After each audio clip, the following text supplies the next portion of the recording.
Hi, Captain Mike here again. Today we're going to do a two-part series on fun with float glass. It's going to be a two-part series because it's just a lot of stuff to cover. The first part we're going to cover is basically what is float glass, what do you do with it, what are some of the mistakes, and what are some of the things you need to watch out for. The second part will be about how to color it, how to get a little creative and artistic with it. And just to start off with, you know, there's just an unlimited number of things you can do with float glass. This is a little turtle I made. Not necessarily neat, but hey, it's a turtle. And of course you can slump all kinds of stuff out of it. This is a piece of tinted 1/4 inch. This is a bowl right here that was made out of just clear 1/4 inch.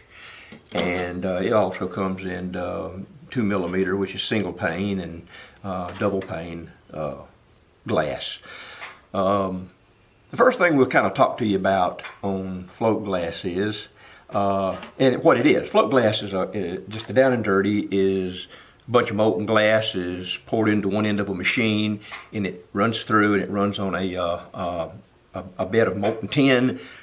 Slides through the molten tins, flattened out on the other end into whatever thickness, and voila, you've got float glass.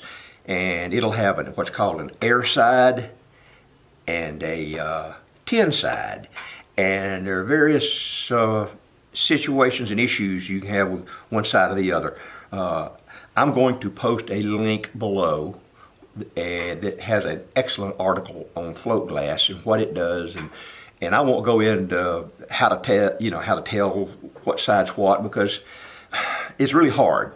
Some people can do it with their fingers, and some people have to use a black light of a certain wavelength. I don't think a standard black light will work. Mine wouldn't. But you can get online, and it'll tell you how to find the tin side and how to tell which is the air side, so that you can do whatever you want to do and get the desired effect. But I'll post that link, and you can go there and just read all about this swell stuff. Now, as I was saying, it comes in different thicknesses. This is a piece right here, very thin single pane. I won't get into the millimeters and all. I mean, I can. I've got my little trusty thing here, but I don't really think you really want to know. Just know that there's really thin, and I think that's another piece of thin. It's like it comes in picture frames or in your window. Then you know, this is a thicker piece, like you'll find on a coffee table or in a window at a store. And then it comes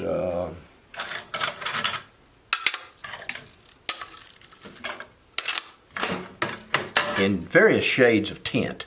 I've seen it. I have some blue gray, some light gray, some brown, bronze. It just comes in different shades. Now, where you can get this stuff is from your local window replacement store. They throw the stuff away. Go in and ask them for some. If they don't give it to you, they're just a bunch of cheapskates. You can tell them I said so. I don't care. Because what they're going to do is they're going to throw it in a dumpster. And in some cities, big cities, and maybe even California and some places like that have very strict recycling codes, they may even have to pay to dispose of it. So they probably give you all you want. Just make sure you wear gloves when you go to pick it up, because plate glass is worse than regular bullseye. Now, bullseye and all that 3mm will do what I'm fixing to tell you about. But this stuff, when it breaks, either like this, or you break it after you have scored it, a lot of times you get a piece on it I call flash. There may be some other things too, but that is super, super sharp. I know you can't see that, but trust me when I tell you that is 1 micron. This particular piece right here was on another piece, and I was going through getting glass out, and I bumped it. I bumped that part right there with that finger. It was about 1 inch slice, about 1/8 of an inch deep, just by bumping it. Now, I heal quick, not a big deal. Band-aid on it, 3 days later, it's good to go. But it's dangerous. You can cut yourself really bad. It'll even cut through some gloves, so be real careful. Now, I'm going to throw these safety features in here while we're talking about them. As soon as you get a piece, whether you've broken it or whether you pick it up, get you an abrader tool. Okay, you ought to have one of these in your shop. And just knock the edge off. Well, I really knocked the edge off that one. That's not a big deal. Knock the edge off with your abrader tool and you won't have quite the problem. I'll pick this rascal up and throw it away. But make sure you just go all the way around the glass. Now, whenever I cut it, like this piece right here, whenever I cut it, whatever side, round, square, rectangular, I take it over to my diamond grinder, looks like a shaper, little spindle grinder, and I knock the edges off. It does two things. It gets rid of the flash. It's dangerous. And it also takes any bumps and all off, which on this 1/4 inch glass, if you leave bumps and stuff on it, a lot of times it wants to show up in your finished product. It's not desirable whatsoever. But you know, there's just any number of things we're going to do with this. This is just some stuff that I drew on here that I'm going to cut out, and I'll make a turtle. May not get to it on this video, but that's all I do. I just draw on it, take it over to my diamond, little diamond circle saw, and boom, cut it out, smooth it up. Let me put these up, because this is just from an earlier project. And we're going to break a piece of glass here. We're going to attempt to break a piece of glass. I'm going to show you a little trick when you're breaking 1/4 inch glass. 1/4 inch glass can be a pain in the rear. Let me get something to cut it with. It's not as easy as your bullseye and all of that. Now, just imagine, if you will, that I put a little oil on that. But for this one, we're just going to score it. Now, I've seen people, this is not my idea. This is something I got offline, and I'll try to find that lady's Facebook video on this, because it's great. It's a good one. And I will post that also if she wants me to. And you can use this. This is just they call them buttons. This is just two pieces of 3mm glass that I was trying to make eyeballs with. And so it just happens to be the exact right thing. Anyway, you'll get you a button. It needs to be domed. You've scored your glass, okay? Put it right over that right there and mash down.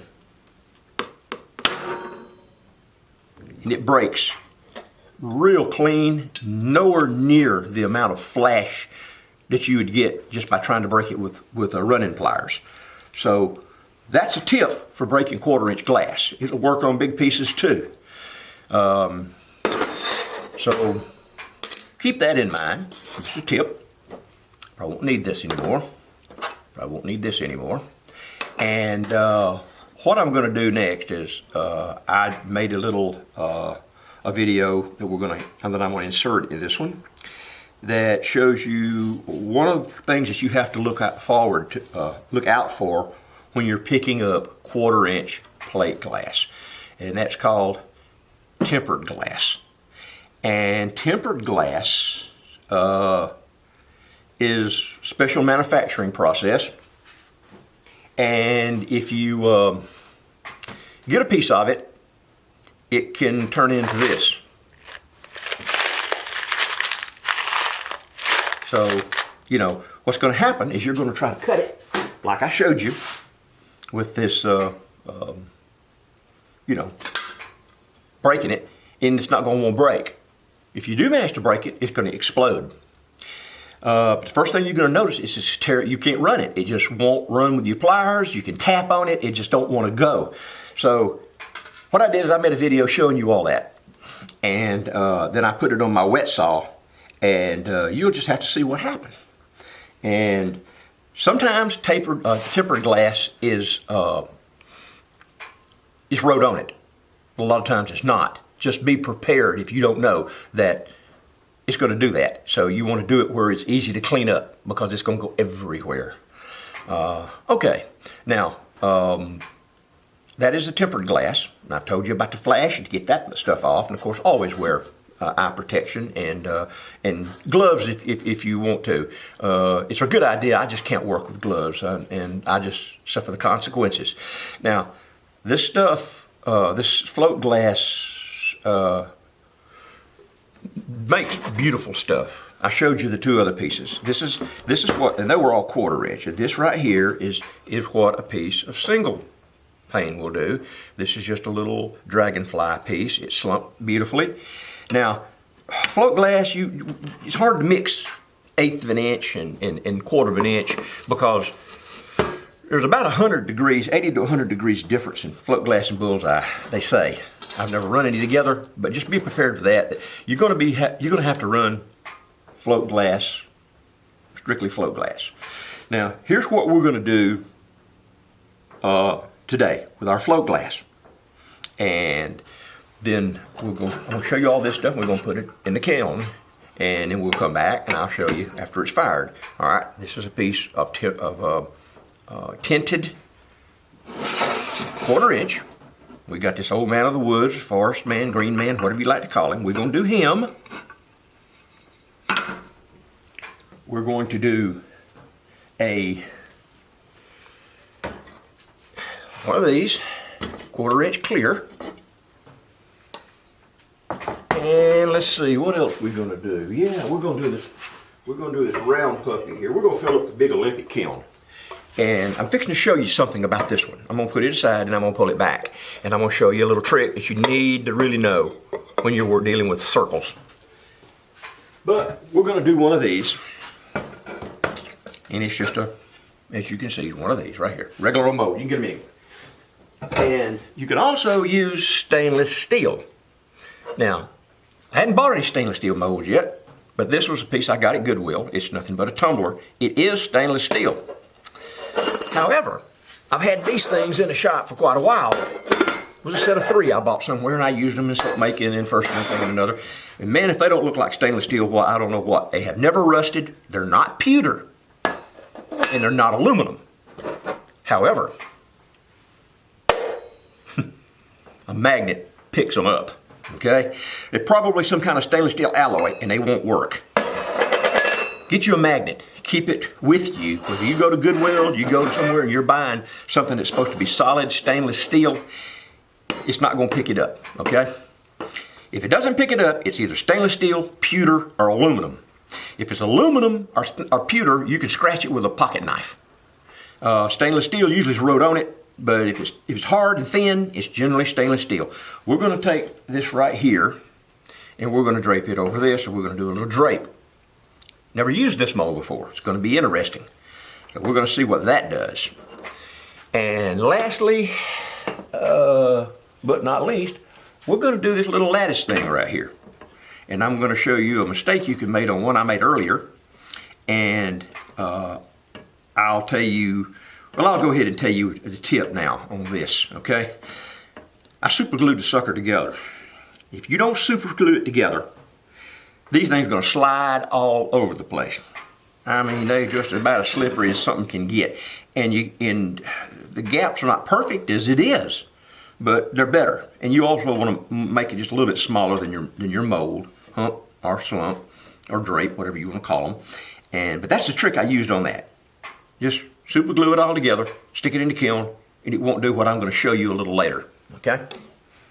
Now, I think that is all there is on these molds. I was going to use this piece on one of these molds here, but they're not stainless, so we're not going to use it. And pretty much that's going to be it until we get this stuff fired. So let's go put this in the big old Olympic kiln.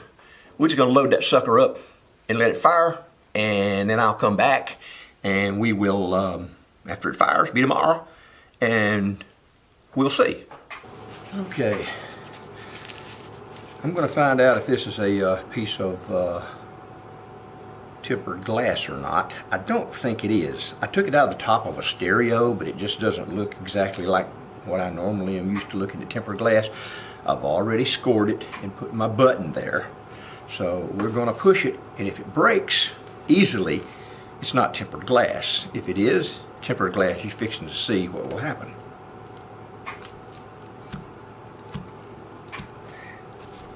That tells me that it's probably tempered glass. Now, the next thing you'll try to do, if it's tempered glass, is do a run on it.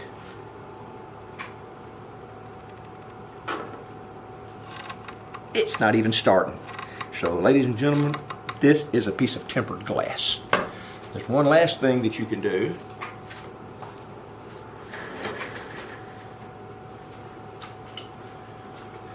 This is just an old glass cutting trick. It's not mine in particular.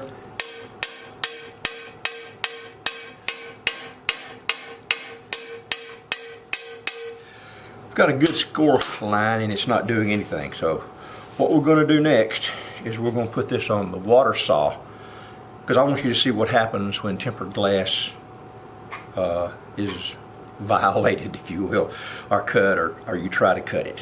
So let's go outside and see what happens there. Okay, we're outside with my wet saw, and as I told you, you can't tell this from a piece of plate glass. I can't. This is a piece of clear, and there's no way to tell. It's not written on it anywhere. So I'm going to line up my score line, although you don't have to worry about that if you're cutting on a wet saw, but I just want to line up my score line, and we're going to turn this thing on and pay close attention to what happens.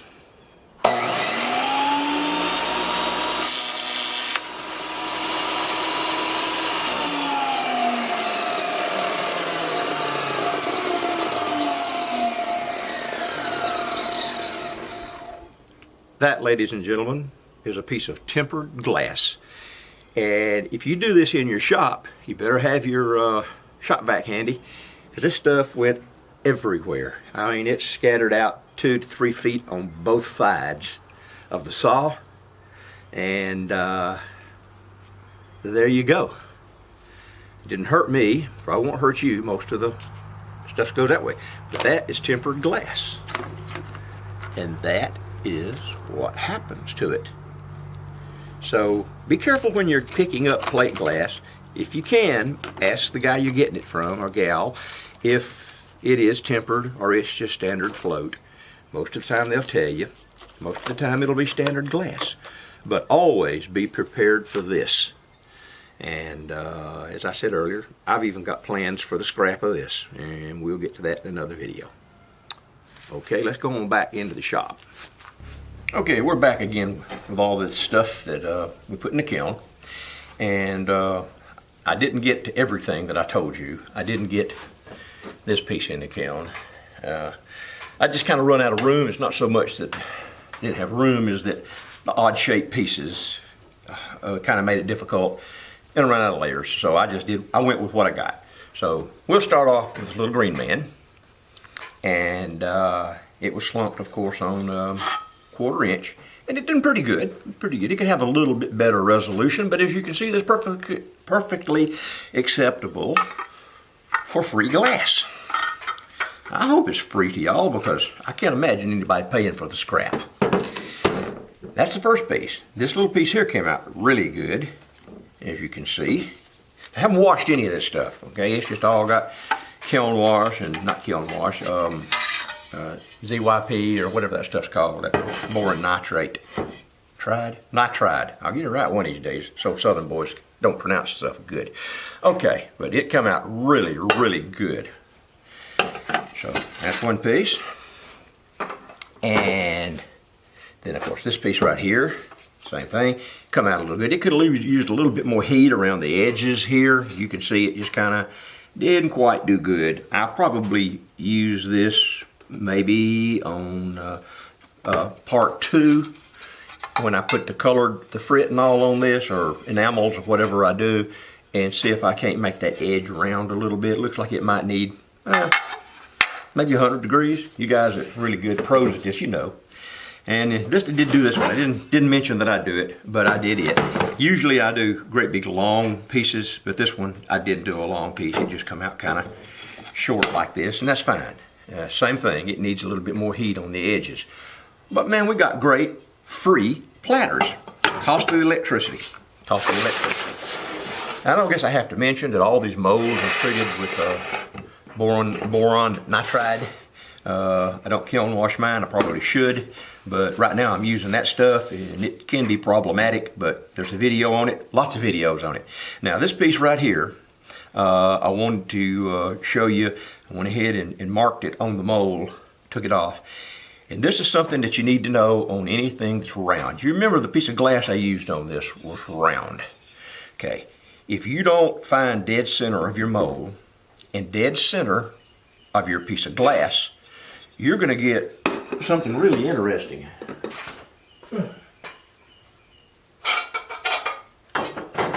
You're going to get one that sits crooked.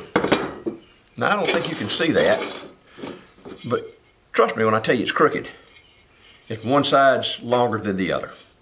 Don't know. I'll grind on it. I may do something with it. Who knows? I may flatten it back out and do something, but it's no big deal because it's free. So, to find that, let's see what I did with my tool. Oh, there it is. Covered it up. Okay. This is a little tool I've had in my woodworking shop. It's called 00 Center Finder by Craftmark out of Marietta, Georgia. I'm sure everybody and their brother makes them and they're out of China now, so anyway. But this thing is great because you can take a round piece of glass and you can place this thing on it like that. It's got different little levels, and draw you a line here and a line here, and then just extend the lines on out. Where they meet in the center is the center of the glass. These are a little bit more problematic, but if you work at it, you will find the average all the way around, and it'll be your center close enough. And that's that. Now, let's see what else if I have forgot here. We also didn't get to this little stainless steel one. However, I got an idea for that for the next part of this video. I'm going to try something with it, so you'll get to see it and how it works on that stainless steel, or how it doesn't work on this stainless steel. Now, as far as this one that I didn't get done, I had done one earlier, and I had not glued it. All I had done is just placed those things on there and then picked it up and real carefully walked the 25 feet to the kiln, stuck it in the kiln and had to straighten everything back up again, and went off and left it, and I don't know, vibration of me walking on the floor, who knows? But you see what happens. Done that. Now it made a great little platter, just kind of screwed up there on one side. See it? So be aware, this glass will move on you, and when it's done, it's done. So that's why I glue this. The super glue will burn away. And go to the website that I mentioned earlier. It's in the notes down below this video. Go there and definitely read all about this float glass. And it's going to talk to about the tin side and the air side, and which devets and which doesn't devet quite as much, and all kinds of little things that you just be aware of. Whether or not you can do anything about it, hey, your mileage may vary. That's kind of totally up to what you guys, how hard you want to work at this thing. So that's pretty much on the starter on what we can do with float glass, free float glass. And when we come back to the second video, which I hope to have made within the next week, I've got some supplies on the way. We're gonna work with some colored frit specifically made for float glass. We're gonna work with stringers and see how they affect float glass. Their low mass very well may not affect it at all, but we're going to use color that way. We're going to use some enamels, and they're firing type enamels. You can run them up to the firing temperatures. And I'll also show you what you can do with some glass paint that cures in the oven at about 300 degrees. You don't fire it, but you cure it in the oven, and I've got several examples of that already done. And as a bonus, I've already got some ideas. Listen, in this shop, there's no such thing as junk or scrap stuff. I've already been experimenting with safety glass pieces, and I got some ideas there, and I'll share one of them with you that does work, and then we'll see what else we can do. So right now, me and BC the Shop Cat says y'all have a good day. Hope you enjoyed this part of the video, and I hope that you will join me for part 2. I'm Captain Mike, and we'll see you later.